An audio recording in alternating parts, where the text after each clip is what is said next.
بسم اللہ الرحمن الرحیم۔ تطہیر اخلاق کے حوالے سے ہم ریاض الصالحین کا مطالعہ کر رہے ہیں۔ اس کی حدیث جو زیر بحث ہے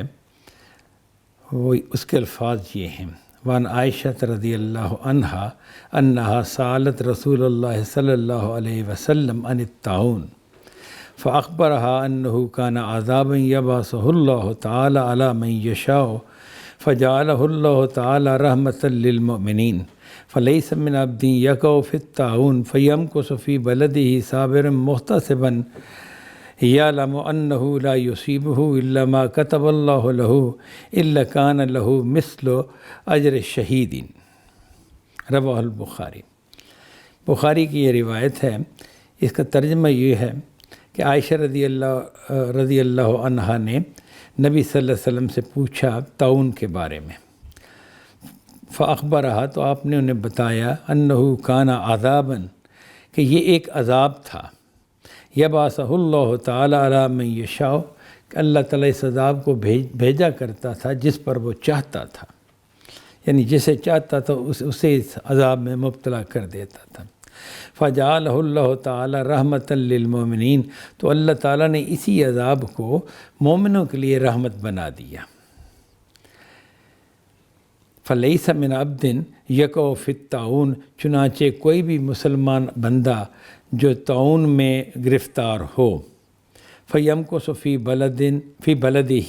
پھر وہ اپنے شہری میں ٹھہرا رہے، صابرا محتسبا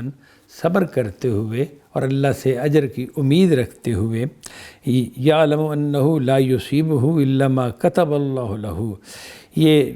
جانتے ہوئے کہ اسے وہی معاملہ پیش آئے گا جو اس کے مقدر میں ہوگا، جو اللہ نے اس کے لیے لکھ دیا ہے وہی ہوگا، الا کان لہ مثل اجر الشہید مگر یہ کہ اس کے لیے شہید کا اجر ہوگا۔ یعنی اگر وہ اپنے شہر میں ٹھہرا رہتا ہے، تقدیر پر ایمان رکھتا ہے کہ وہی کچھ معاملہ پیش آتا ہے جو اللہ تعالیٰ نے مقدر کیا ہوتا ہے، اور وہ اللہ سے اجر کی امید رکھتا ہے، تو پھر اس کے لیے جو ہے نا جو اجر اسے ملے گا وہ اجر ہوگا جو شہید کو اپنی جان قربان کرنے کی وجہ سے ملتا ہے۔ اس حدیث میں چند چیزیں ہیں جو غور طلب ہیں۔ پہلی بات تو یہ ہے کہ طاعون ظاہر ہے کہ یہ ایک بیماری تھی اور اب بھی ہے، لیکن اب یہ کافی حد تک کم ہو چکی ہے، تو اس میں یہ ایک وبا ہے جو پھیل جاتی ہے، تو پھر لوگ اس میں پے در پے اس میں مبتلا ہو جاتے ہیں۔ تو فرمایا کہ یہ ایک عذاب ہے جو اللہ نے نازل کیا۔ ایک چیز تو یہ بتائی گئی، اور ایسا ہی ہے کہ اللہ تعالیٰ جب چاہتا ہے تو کسی چیز کو وبا کی صورت دے کر پھیلا دیتا ہے لوگوں میں۔ بتایا گیا کہ اس طاعون کا جو معاملہ تھا یہ بطور عذاب شروع کیا گیا تھا خدا کی طرف سے، کہ عذاب دینا پیش نظر تھا کسی قوم کو یا کچھ لوگوں کو، تو ان کے لیے بطور عذاب یہ بیماری پیدا کی گئی تھی۔ پھر جب معاملہ بیماری تو ظاہر ہے کہ ایک ایسی چیز ہے نا کہ یہ فرق نہیں کرتی، خدا کا قانون ہے کہ یہ فرق نہیں کرے گی کہ یہ صاحب ایمان ہے اور یہ جو ہے کافر ہے، غیر مسلم ہے، خدا کو نہیں مانتا۔ بیماری تو اس چیز کو نہیں دیکھتی، یہ اللہ تعالیٰ نے جو عالم اسباب بنایا ہے اس کا اصول یہ ہے کہ جو معاملہ پیش آئے گا، یعنی حوادث کا اور مصیبتوں کا یا نعمتوں کا جو بھی معاملہ ہوگا، اچھے حالات ہو یا برے حالات، یہ سب پر آتے ہیں۔ خدا پر ایمان رکھنے والوں پر بھی آتے ہیں اور جو خدا پر ایمان نہیں رکھتے ان پر بھی آتے ہیں، تاکہ ان سب کو جانچا جا سکے۔ اگر یہ فرق کیا جاتا کہ نیک لوگوں پر کوئی تکلیفیں نہ آیا کرتی تو سارے لوگ نیک ہو جاتے، یعنی بروں پہ تکلیفیں آتی اور نیکوں پر نہ آتی تو کسی نے پھر برا ہونا تھا، سب نیک ہی ہو جاتے۔ لیکن اللہ نے معاملہ یہ رکھا کہ یہاں پر نیک اور بد دونوں کو جو مسائل، مصیبتیں، مشکلات پیش آنی ہیں ایک جیسی آتی ہیں۔ اچھا، جب یہی چیز جو ہے جو عذاب کے طور پر بھیجی گئی تھی، یعنی طاعون، اس کا مومنوں کے ساتھ معاملہ ہوا کہ وہ بھی اس میں گرفتار ہوئے، تو اللہ نے اس کو ان کے لیے رحمت بنا دیا۔ رحمت کیسے بنا دیا؟ اب یہ حدیث میں یہ بیان کیا گیا ہے۔ فرمایا کہ کوئی بھی ایسا مسلمان، کوئی بھی ایسا مومن شخص، خدا کا ایسا بندہ کوئی جو طاعون میں گرفتار ہو، یعنی طاعون کی بیماری اس پر آئے، پھر وہ اپنے شہر ہی میں ٹھہرا رہے، یعنی کہ طاعون کی بیماری پھیل گئی شہر کے اندر، وبا کے طور پر پھیل گئی اور وہ اس میں مبتلا ہوا، تو وہاں سے بھاگا نہیں کہ بھئی اس شہر میں تو میں بیمار ہو گیا ہوں تو اب میں کسی اور شہر میں جا کے رہتا ہوں، نہیں، یہ نہیں کرتا، وہیں ٹھہرا رہتا ہے۔ اور صابرم محتسباً، یعنی صبر کرتے ہوئے، یعنی اس پر کہ بھئی جو مصیبت ہے اس کو برداشت کریں گے، اللہ سے خیر کی توقع رکھیں گے اور اس کے لیے جو کوشش کرنی ہے وہ کریں گے کوشش، اور صبر کرتے ہوئے، اور محتسباً یعنی اللہ سے اجر کی امید رکھتے ہوئے کہ خدا کی طرف سے ایک مصیبت آئی ہے اور میں خدا کا بندہ ہوں، خدا کے احکام کو ماننے والا ہوں، اور اگر یہ مصیبت اسی کی طرف سے ظاہر آئی ہے تو اس نے میرے مقدر میں یہ لکھی تھی تو میں اس کو قبول کرتا ہوں۔ اور قبول کرنے سے ظاہر یہ مراد نہیں کہ اس کا علاج نہیں کرانا، نہیں، علاج جو بھی ممکن ہوگا وہ کیا جائے گا، جو بھی ممکن ہوگا وہ کیا جائے گا، اور اس کے ساتھ خدا سے اجر کی امید رکھتا ہے کہ بھی اگر یہ موت کی طرف لے گئی مجھے تو ٹھیک ہے، جو خدا کو منظور ہے۔ تو اور یہ وہ جانتا ہو، یعنی یہ شخص کے شعور میں یہ بات ہو کہ اسے وہی تکلیف پہنچے گی جو اس کی تقدیر میں لکھی ہے۔ یہ اگر میری تقدیر میں بیماری تھی، تباہی ہے، اور اگر یہ اس کا جانا مقدر ہوا کہ یہ ختم ہونا ہے تو ختم ہو جائے گی، اور اگر ختم نہیں ہونا بلکہ مجھے ہی لے جائے گی، یعنی میری وفات ہو جائے گی اس میں، تو ٹھیک ہے، یہ خدا کی تقدیر ہے، میں اس پہ راضی ہوں۔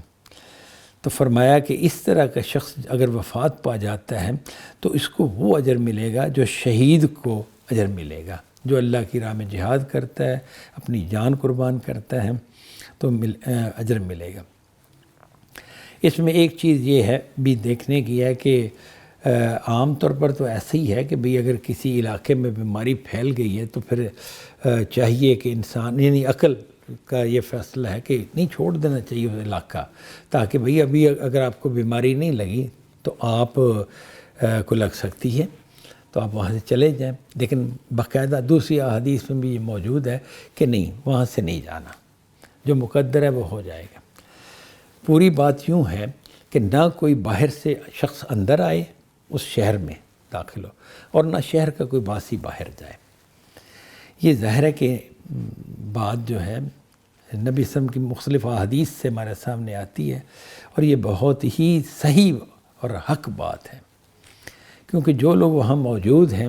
بیماری ان پر کتنا اثر کر چکی ہے کوئی شخص نہیں جانتا۔ کچھ لوگوں پر نمایاں ہو چکی ہے، کچھ پر اپنے اثرات اس نے یوں سمجھے جیسے ہوتا ہے نا، بیماری نے پنجے گاڑ دی ہیں لیکن ابھی نمایاں نہیں ہوئی،